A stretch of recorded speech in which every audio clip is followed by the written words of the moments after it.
श्रीमद् भगवद गीता में अपने आप में भगवान श्री कृष्ण श्री अर्जुन ने पूछा, महाराज मोक्ष क्या है, बंधन क्या है?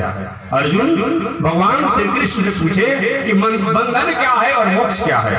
भगवान ने कहा, अर्जुन न कोई बंधन होता है न कोई मोक्ष होता है। याद रखो, मन एव मनुष्याणाम कारणं बंध मोक्षयो। ये बंधन मोक्ष दूसरा कुछ नहीं होता है। अगर हमने गलत मार्गों में, गलत आचरण में, गलत व्यवहार में, गलत संगत में अपने मन को बांध दिया है, वही बंधन है। अगर हमने मन को अच्छे आचरण में, अच्छे व्यवहार में, अच्छे कर्म में, अच्छे संगत में अगर हमने लगा दिया है, वही मोक्ष है। इसी बातों को हिंदी में भी कहा गया है, मन के हारे हार है, मन के जीते जीत, मन ही मिलावत राम से और मन ही करत अजीत। मन अगर हमारा अच्छे कर्मों में है तो हम जीते जी मोक्ष हैं। मन हमारा अच्छे कर्मों में है, अच्छे आचरण व्यवहार में है, हम जीते जी मुक्त हैं। मन हमारा कहीं गलत मार्गों में लगा हुआ है तो हम जीते जी भी बंधन में हैं और मरने के बाद तो बंधन निश्चित ही है। ये बताया गया है। इसीलिए अपने आप में हमारे जैमिनी ऋषि ने क्या किया, प्रेत दूसरा कुछ नहीं था। अब 12 रात्रि जो बजा तो जैमिनी ऋषि किवाड़ खुलवाने लगे, हे देवी किवाड़ खोलो, किवाड़ खोलो। कुछ नहीं महाराज, गुरुजी बताया गए अपने आप में कि रात्रि में 12 बजे प्रेत आता है। नहीं प्रेत नहीं है, मैं हूँ, खोलो, मैं जैमिनी ऋषि हूँ, खोलो अपने आप में। उस बालिका ने गुफा नहीं खोला, गुफा के द्वार नहीं खोला। अंत में जैमिनी ऋषि ने क्या किया, गुफा के ऊपर अपने आप में सूर्य के प्रकाश के लिए एक छिद्र खोला गया था। ऊपर से ऊपर चढ़ गए और पत्थर के चट्टानों से तोड़ करके और गुफा के छिद्र को फैल करने लगे। और यहाँ तक ये कि लगभग अपने आप 2-4 घंटों में वो छिद्र को बहुत चौड़ा और गोला बना दिए और ऊपर से ही अपने आप में अब नीचे गुफा में घुसने लगे। व्यास जी ने एक स्वरूप से अपने ऋषि स्वरूप में हो गए, व्यास रूप में हो गए, और एक स्वरूप में बालिका के रूप में थे। व्यास जी ने एक स्वरूप से हमारे जैमिनी ऋषि के शिखा को पकड़ लिया और एक स्वरूप से बालिका के रूप में उनके नीचे पैरों को गुफा में पकड़ लिया। आधा शरीर नीचे गया था, आधा ऊपर था। और व्यास जी चटकन मारने लगे। जैमिनी ऋषि, बेटा आप बताओ मैंने क्या कहा था पढ़ाते समय, मात्रा शस्त्रा दुहित्रा वा न विदिग्धासनो भवे बलवान इंद्रियो ग्रामो विद्वान स्मपि कर सके। चाहे माता हो, बहन हो, बेटी हो, ऐसे भी हो, उन स्त्रियों के साथ बहुत देरों तक हंसी मजाक इत्यादि मत करो, अन्यथा कहीं भटकने की संभावना बन सकती है। तुमने कहा था गुरुजी विद्वान कैसे भटक सकते हैं, और तुम्हारे से बड़ा विद्वान कौन होगा? न्याय दर्शन के अपने आप विद्वान तुम हो, शास्त्रों को जानने वाले हो, दर्शन को जानने वाले हो। तुम्हारा जैसा व्यक्ति भटक सकता है तो दुनिया की और किसी की क्या बात होगी कि गुरुजी मान गया और श्लोक शुद्ध है, ठीक है, हमारी बुद्धि ठीक नहीं थी, अब मैं मान गया। व्यास ने कहा कैसे लोग जानेंगे कि आपके साथ एक घटना घटी हुई है? उसने व्यास जी ने उन जैमिनी ऋषि के शिखा को जब ही छोड़ा, वो गुफा में नीचे गिरे। गुफा में एक लोहा का किल गाड़ा हुआ था, उसी में उनका पैर धंसा और उसी खून से उन्होंने एक ग्रंथ लिखा जिसका नाम लिखा है रक्त गीता। क्या नाम लिखा है? रक्त गीता नाम लिखा है अपने आप में। इसीलिए मैं निवेदन करना चाह रहा हूँ, आज दुर्भाग्य की बात है, आज दुर्भाग्य की बात है, आज समाज में चल रहा है। बहुत बड़े महामंडलेश्वर, बहुत बड़े स्वामी जी, राज ऋषि जी हैं, काहे के लिए है? 10 को चासी आगे से, 10 को पीछे से, 10 को अगल से, 10 को बगल से, बहुत बड़े महात्मा बने हुए हैं। यही राज ऋषि का मतलब होता है, यही राज ऋषि का पहचान है, यही राज ऋषि का मतलब होता है। काहे अपने आप संस्कृति को, संस्कार को आप कलंकित कर रहे हैं? क्यों ऐसा कर रहे हैं? राज ऋषि का मतलब ये नहीं होता है जो अपने जीवन को परिभाषा आपने बना लिया है। आजकल यही लोग परिचय देता है, महाराज जी में कोई दोस्त नहीं है, ये राज ऋषि है। नहीं, राज ऋषि का मतलब नहीं होता है। राज ऋषि का मतलब क्या होता है?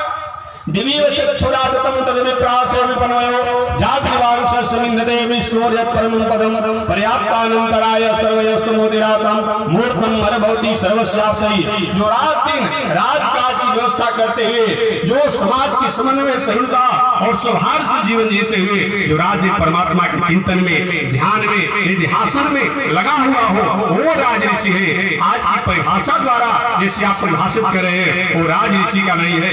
ऐसे व्यक्ति को तो मुनि न हो या निश्चर घोड़ा, तो भले ही तपस्वी का वेश में हो, संत महात्मा के वेश में हो, लेकिन मुनि और तपस्वी होकर के भी वह निश्चर के जैसा ही बताया गया है। वो व्यक्ति और सही में मुनि वेश में और तपस्वी वेश में नहीं हो सकता है। इस तरह अपने आप में शास्त्रकारों ने निवेदन किया है। तो मैं निवेदन करना चाह रहा था, हमारे ब्रह्मा जी ने अपने सत्य काम सत्य संकल्प से क्या किया, जो सरस्वती देवी को प्रकट किया था, वो सरस्वती देवी के प्रति उनकी कुभावना हुई। मरीचि इत्यादि ऋषियों ने आकर प्रार्थना किया, अपनी स्थिति से तो वापस हो गए ब्रह्मा जी, मन में जो कुभावना हुई उस स्थिति से वापस तो हो गए, लेकिन आज भी समाज में कलंक के रूप में जाना जाता है। याद रखिएगा, यही कारण है अपने आप में कि ब्रह्मा जी को आज बहुत जगह मूर्ति और मंदिर नहीं देखा जाता है, कहीं कहीं देखा जाता है। और भूत बाबू शंकर जी सदाचारी है, जोगी है, तपस्वी है, जहाँ होता है पेड़ों के नीचे एक शिवलिंग पर बैठ जाते हैं, चाहे मंदिर बनाओ हम मत बनाओ, तुम्हारी मर्जी अपने आप में। ये जान लीजिए, ऐसे अपने ब्रह्मा द्वारा सृष्टि का विस्तार हुआ। पुनः सृष्टि आगे जब नहीं बढ़ी तो ब्रह्मा जी ने अपने सत्य काम सत्य संकल्प से मैथिली सृष्टि के लिए एक स्त्री और पुरुष को प्रकट किया, जो वही स्त्री पुरुष मनु और शत्रुपा के नामों से जाने। आदि शंभु मनु और आदि शत्रुपा, वही मनु और शत्रुपा आगे हुए और वही मनु शत्रुपा द्वारा आगे चल करके सृष्टि का विस्तार हुआ और पूरा दुनिया जो है सृष्टि से पट गई।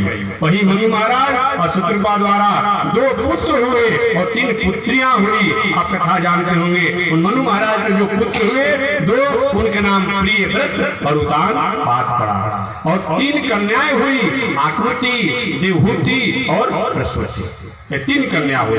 मनु महाराज कि 3 कन्याएं जो हुई, जिनका नाम हुआ आकृति, उन आकृति का विवाह जो हुआ रुचि नाम के प्रजापति के साथ हुआ। मनु महाराज की दूसरी पुत्री देवहूति का विवाह जो हुआ कर्दम ऋषि के साथ हुआ। मनु महाराज की तीसरी पुत्री प्रसूति का विवाह जो हुआ दक्ष प्रजापति के साथ हुआ। इस तरह आप जानते होंगे। और मनु महाराज के 2 पुत्र हुए, जिनका नाम प्रियव्रत और उतान पाठ पड़ा। प्रियव्रत तो बचपन में अपने आप ज्ञान मार्ग के अधिकारी थे, अतः प्रारंभ अवस्था में उन्होंने विवाह नहीं किया। तो मनु महाराज के दूसरे पुत्र जो उतान पाद हुए, उन उतान पाद के ही पुत्र अपने आप में ध्रुव जी महाराज हुए, जो आगे चल करके ध्रुव जी महाराज ने अपने आप में मर्यादापूर्ण राजकाज करते हुए पूरे दुनिया का मंगल और कल्याण किया। और उस वंश परंपरा में बहुत बड़े बड़े तेजस्वी और साधक राजा प्रभावशाली लोग हुए। इस तरह ब्रह्मा जी ने पूरे दुनिया में सृष्टि को बांट दिया। वही ब्रह्मा जी की सृष्टि में जो मरीचि ऋषि हैं, वो मरीचि ऋषि के पुत्र जो कश्यप ऋषि हैं, उन कश्यप ऋषि द्वारा दुनिया में जितना सृष्टि का विस्तार हुआ और किसी ऋषि द्वारा नहीं हुआ। मरीचि ऋषि के पुत्र जो कश्यप ऋषि हैं, उन कश्यप ऋषि के पुत्र ही राक्षस हैं, दैत्य हैं, दानव हैं, सर्प हैं, पंछी हैं, मनुष्य हैं, ऋषि हैं, देवता हैं, ये जो कुछ भी हैं ये सब कश्यप ऋषि के ही संतान हैं। तो शेष चर्चा कल मैं करूंगा कि आगे चल करके सृष्टि का कैसे विस्तार हुआ। इसी के साथ हमारी विराम। एक बार भगवान का नाम ले, आगे परमात्मा के जैसे श्रीमन नारायण लक्ष्मी नारायण, श्रीमन नारायण लक्ष्मी नारायण, श्रीमन नारायण नारायण नारायण, श्रीमन नारायण नारायण नारायण, श्रीमन नारायण जगोधारायण, श्रीमन नारायण जगोधारायण, लक्ष्मी नारायण नारायण नारायण, लक्ष्मी नारायण नारायण नारायण। बोलिए श्री लक्ष्मी नारायण भगवान की। भास्कर भगवान रामानुजाचार्य स्वामी जी महाराज की, श्री प्रतिवाद वेंकटाचार्य स्वामी जी महाराज की, विश्व बंधकदाचार्य श्री त्रिदंडी स्वामी जी महाराज की, श्री त्रिदंडी स्वामी जी महाराज की। हरि ओम। शांति है, शांति है, शांति।